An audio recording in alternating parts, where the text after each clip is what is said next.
These have agreed that ethics and integrity are at the core of a successful and professional public service. Our constitution grants us a bill of right and encourage but bill principles. We encourage our public servant to make use of this school of government to promote good ethics at work, professionalism, a good code of conduct, exercising oversight, and performing monitoring and evaluation. We please senior managers to ensure that their subordinates are utilizing all government institutions to be in line with the nation agenda. The professionalisation of the state is central to the success of the GNU and South Africa as a state.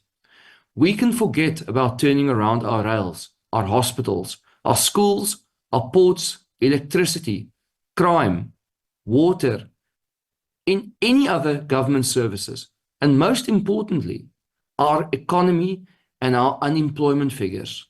If the people that must do the work are not merit-based and suitably qualified professionals. Together, let's build a public service that works for the people, capable, ethical and developmental state, and a professional public service. But agree on how the country is faring. At the heart of the dysfunction of South African society is the problem of unemployment. There is a significant skills mismatch in the labor market.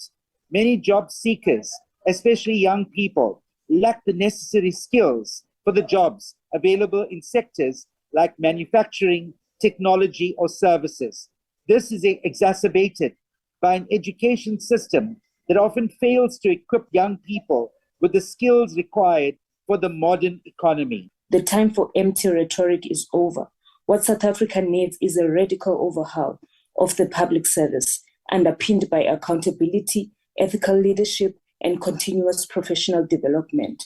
Ramaphosa spoke of a state that is capable and competent, but the reality is that the Department of Public Service and Administration has failed to implement systems that track public service delivery matrix across all government departments.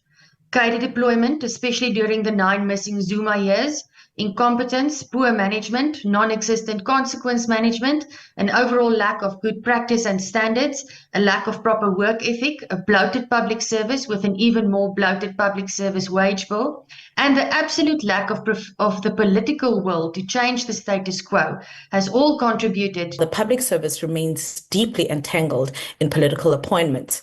The recent turmoil surrounding the appointment of the new SABC is a glaring example of how allegedly politically aligned individuals continue to be prioritized over qualified professionals. Earlier this week, giving the keynote address at the G20 Anti-Corruption Work Group technical meeting held in Somerset West in the Western Cape, Public Service and Administration Minister Nkosi Mzamo Buthelezi said fixing the public service sector would go a long way in dealing with corruption. He acknowledged that for too long, cadre deployment has been a problem. But with the Public Service Commission Bill being adopted by the National Council of Provinces, MPs say this will take government a step closer in dealing with this as well as professionalising the state. Abra Barbia, SABC News, Parliament.